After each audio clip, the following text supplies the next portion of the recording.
any relevance of native speaker norms? That's a question for TEFLologists. Is it better to focus on form or to focus on forms? That's a question for TEFLologists. If you use a textbook, is your classroom authentic, or should your approach be more learner-centric? From feedback to learner autonomy, we'll discuss it all on TEFLology. Welcome back to the TEFLology Podcast, a podcast all about teaching English as a foreign language and related matters. Today we bring you the final instalment from our JALT 2016 forum, an interview with J.D. Brown. J.D. works at the University of Hawaii as part of the influential Department of Second Language Studies and was one of the plenary speakers at this year's JALT conference. J.D. Brown has been prolific in the fields of language curriculum development and evaluation, language testing, and research methods, all topics that are covered in this episode's interview.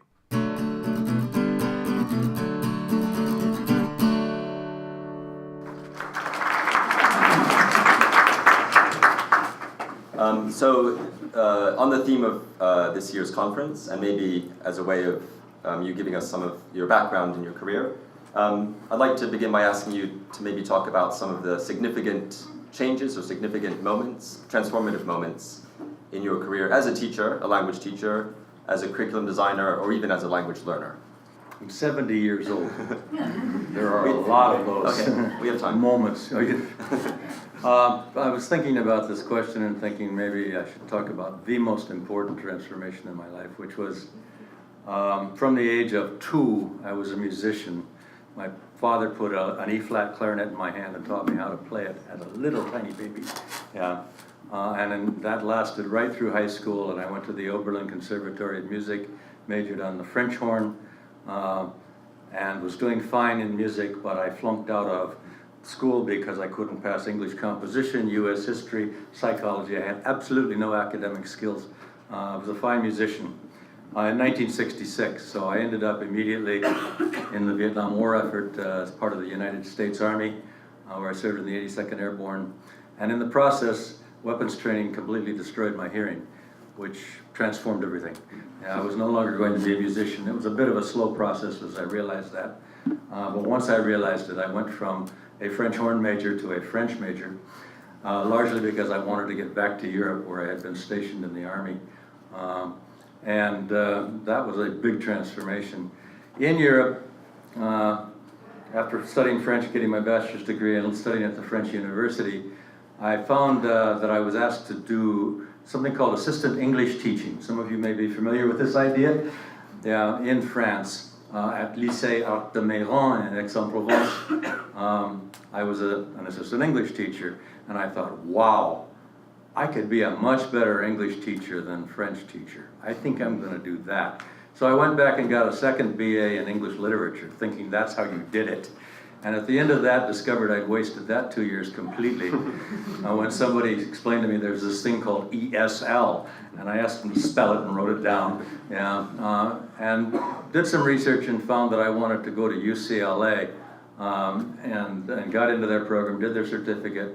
From the 70 or 80 students in their certificate, they would pick 20 to do the MA. And in the very first course I took there with Russ Campbell, he was talking about the things you could do in ESL. You could be a program director, you can write materials and get rich, you can do da-da-da-da-da. But all of that time I was looking for the French horn. Now that may seem a little odd, but my mother was a viola player, my father played the bassoon, my brother played the oboe. There's a common theme there. We all played very strange instruments that were actually difficult and always in demand.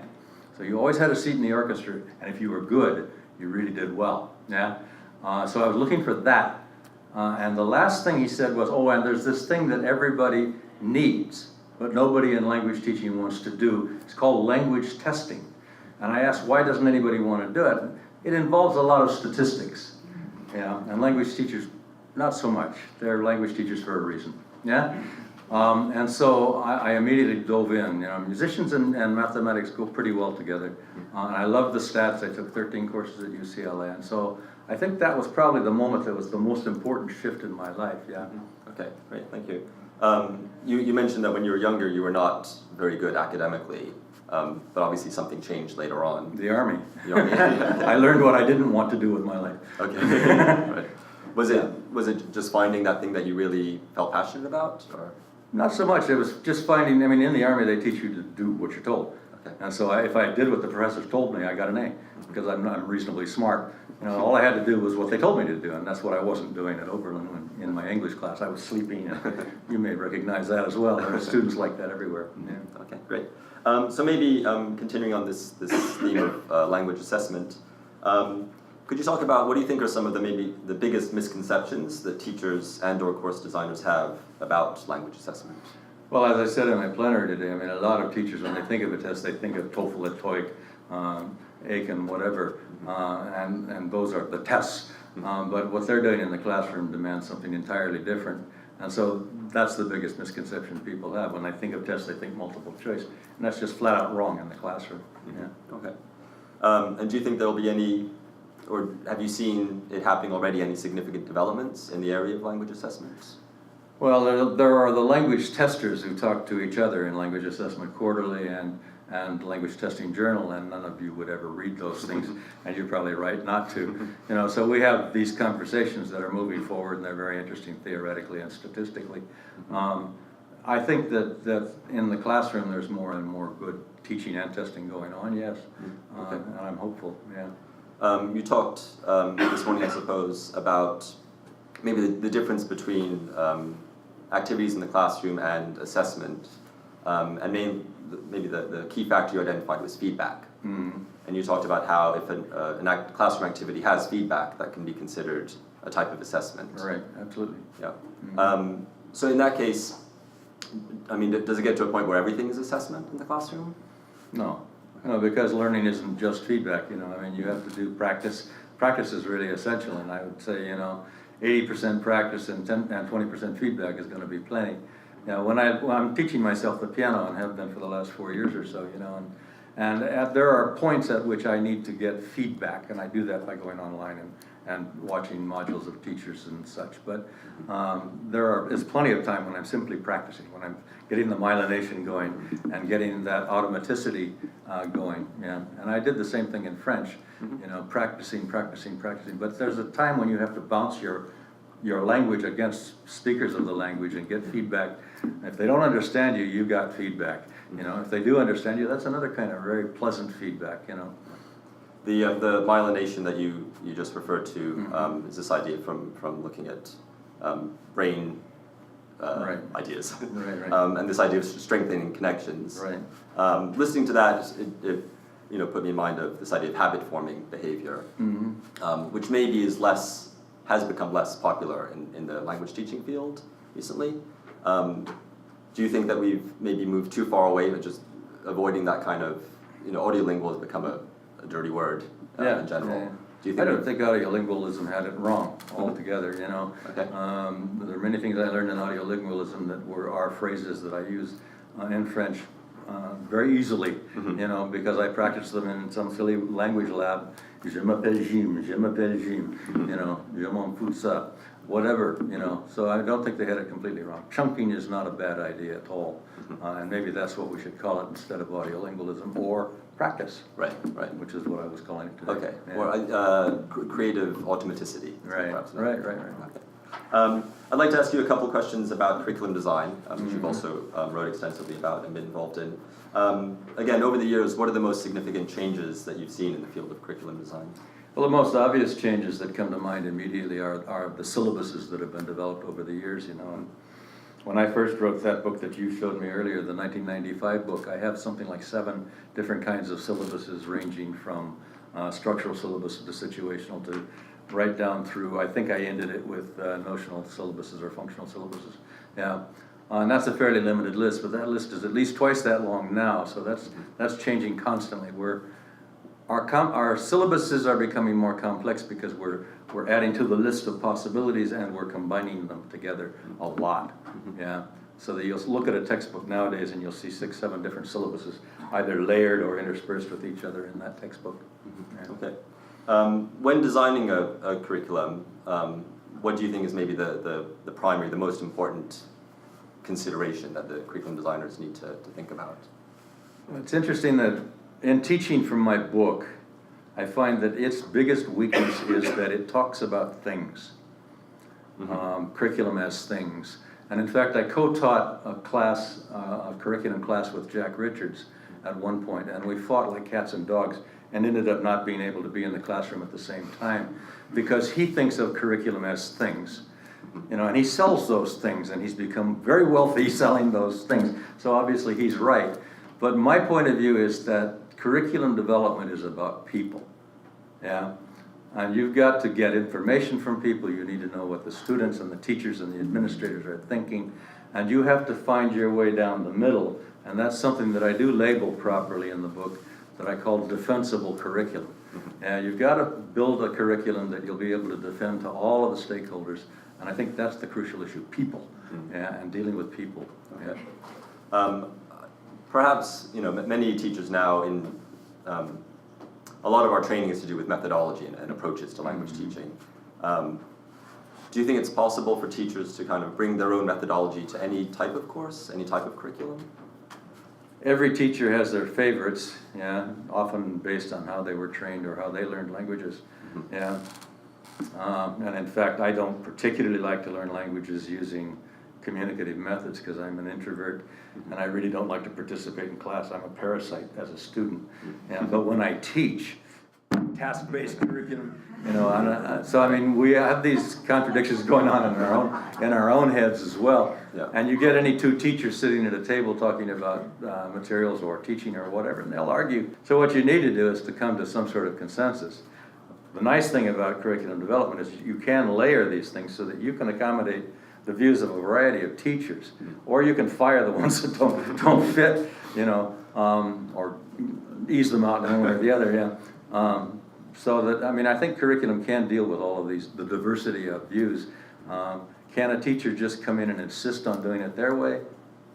We developed a program in China that was based on communicative and what we now call task-based curriculum. And one of the teachers really believed in jazz chants. And as a net result, she taught writing with jazz chants, reading with jazz chants, listening with jazz chants. I found her a better job elsewhere, got her a golden parachute. So, she was one of these sort of extreme cases of a teacher sort of insisting. Everybody else was going along with what we were doing, Okay. So moving on to program evaluation. Again, you've been involved in program evaluation projects all around the world. Are there any common strengths or weaknesses you've noticed in evaluating those programs? Probably the common strength is the enthusiasm of the students and teachers everywhere I've gone. They express that differently. So that in Tunisia, I see students, they're asked a question by the teacher and they all go, "Teacher, teacher, call on me, teacher, teacher, teacher," which is in contrast to the Japanese classroom where everybody looks down. But the enthusiasm is there in all cases, usually. That's the positive thing, I would say. And you also asked about the negative in the written questions. Yeah, and maybe specifically in terms of when you are looking at a program and evaluating that program, the type of feedback you would give in terms of what they're doing well and maybe what they need to improve. Actually, I don't do that. They often hire me to do that. So when I went to Tunisia again, they asked me to evaluate the program, and they showed me the previous evaluation, which was a 5-page report from somebody from, doesn't matter where, saying based mostly on the textbooks. I said, no, that's not what I'm going to do. And I need like 3 weeks. I need to go to 5 cities. I need to see junior high schools, senior high schools, give me all the textbooks. I want to talk to teachers. I want to talk to students, observe classes. If I would observe a class, talk to the students, talk to the teacher, talk to the principal, drinking coffee the whole time, having lunch with couscous, lots of couscous and chopped salad, and then go to a high school and do the same thing. And that night I would meet with the teachers from the whole region and I would sort of test my ideas against them.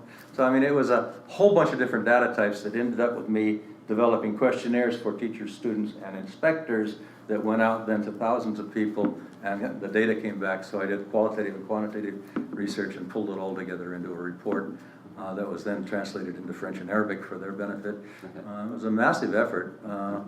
the U.S. State Department supported it. So I mean, I would never say that what I'm doing is coming there to tell them what they're doing well or poorly. What I told them basically was what they wanted, what they needed to understand from each other. So I was telling the teachers what the students are thinking, and what I was telling the inspectors and the ministry what the teachers are thinking and the students are thinking. I wasn't there. I was just sort of the facilitator. Okay, great. And maybe this is kind of a selfish question for me because it's the position I'm in. But in terms of somebody within the course being tasked with evaluating their own course, what do you think, obviously there's a lot to evaluate and it's a big job. What do you think is maybe the most important data to collect or the most important area to look at? The whole thing, basically. Well, I think what you're really talking about at that level is reflective teaching, yeah. And so a lot of the things that Ann Burns has to say in print and in person would apply there. So, I mean, I would say probably you need to recognize the problems you're having, and you do, you know, and try to figure out using action research how to solve those problems, you know. That's probably the best way to go. If you ever stop doing that, because you also asked me if teachers should all do research, if you ever stop doing that, then you're not doing research anymore, and you're probably not much of a teacher. I've known teachers who tell me they've got 30 years of experience, and I can tell by talking to them that it's been 1 year over and over and over and over again, and they're really fed up. You know, that's the surest route to burnout for a teacher, is to stop learning. Yeah. Okay. So your answer to that question is you think that all teachers should be carrying out research? Absolutely. Of any kind? Well, action research is fine. Keep reading, keep trying to solve your problems, and keep an active mind and working with other people. Keep coming to conferences and complaining with the other teachers and feeling better about yourself. And do what it takes to stay alive, because teachers burn out in our field really fast. I've seen hundreds of them go. And they make better money elsewhere. That's sad. With that in mind, what do you think are the most common mistakes that teachers make when they approach carrying out research, and then what are some ways to fix those mistakes? Probably the biggest misconception that people have generally in our field is that research is treatment and control group, pre-test, post-test. And that is clearly the hardest kind of research to do. Most researchers I know, including Kimi, my wife, and myself, have done one such study and realized I will never do that again, because those things are impossible to do in our field. You cannot control all the variables, yeah. And so, you know, I have evolved from doing quantitative research like that to more demonstration studies using stats, or testing studies using stats, large-scale studies using stats, and I can do that stuff in my sleep. That's really easy for me because of my training. But that in my curriculum work, as you heard, you find me gathering qualitative data, and at one point I had to realize, yeah, I'm a qualitative researcher. I hate myself for it, and I wouldn't admit it. I would say, you know, I'm just doing this so that I can do the questionnaire and analyze the numbers. But eventually I had to realize I was getting better information sometimes, or clearer information, or more explanatory information over here in the qualitative. So gradually I had to admit that I'm at least 50-50, and that ultimately led to the mixed methods research stuff that I'm doing now, that I did in Tunisia. That worked out pretty well for me. Yeah. Okay, so maybe as a final question, talking about the mixed methods research, and again, maybe this is rehashing some of what you spoke about yesterday, but I thought it was interesting, you described the difference between mixed methods and multi-methods research. Could you talk a little bit about that? Yeah, well, I was reading the literature, and it's not very long or voluminous. Yeah, I mean, the mixed methods research has only been around in this century, basically. But basically, all of the writing is in the 2000s. And so, reading that stuff and then seeing what was going on in the so-called mixed method studies, people were saying they were doing mixed method studies, and I couldn't understand how that was true. They were just throwing a bunch of stuff together and calling it mixed methods. And then I started to understand what it meant to do mixed methods research, and I also then came to understand why they're having a problem. They're just doing multi-method research, plop, plop, plop, plop, and they're not actually getting that third component, which is the plus of doing mixed methods research. 1 + 1 = 3 in that case, yeah. So in that case, what is the key difference between the two? Well, it's actually examining the way the qualitative and the quantitative come together, or even the different qualitative methods work together and the different quantitative methods work together. How are your different data sources working together? Are they converging? Are they giving you similar information, which is very powerful? But it's also likely that you're getting divergence, that is to say they're disagreeing with each other. And that can be really interesting, yeah. But also look at your research to see how, when you're writing it up, you find this interesting thing in your quantitative research. What do people say about it? Can I find words that people are talking about it, which may help you to understand it better, certainly would help you to explain it better by quoting them. And so it's the back and forth that makes it mixed methods research rather than just hodgepodge multi-method with a sneer. Yeah. Okay, great. I think we'll have to stop there, but thank you very much. And My pleasure. Round of applause for Yeah. JD.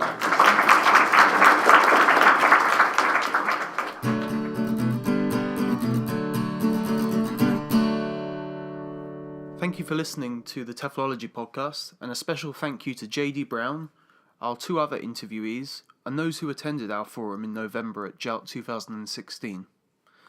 If you'd like to contact us, you can email us at teflology@gmail.com, follow us on Twitter @TEFLology, find out more about our podcast, and listen to more episodes at our website, teflology-podcast.com, via iTunes, or by visiting our Facebook page. If you like our podcast, please take the time to rate our show, write a quick review, or spread the word to friends or colleagues. We'll be back again soon.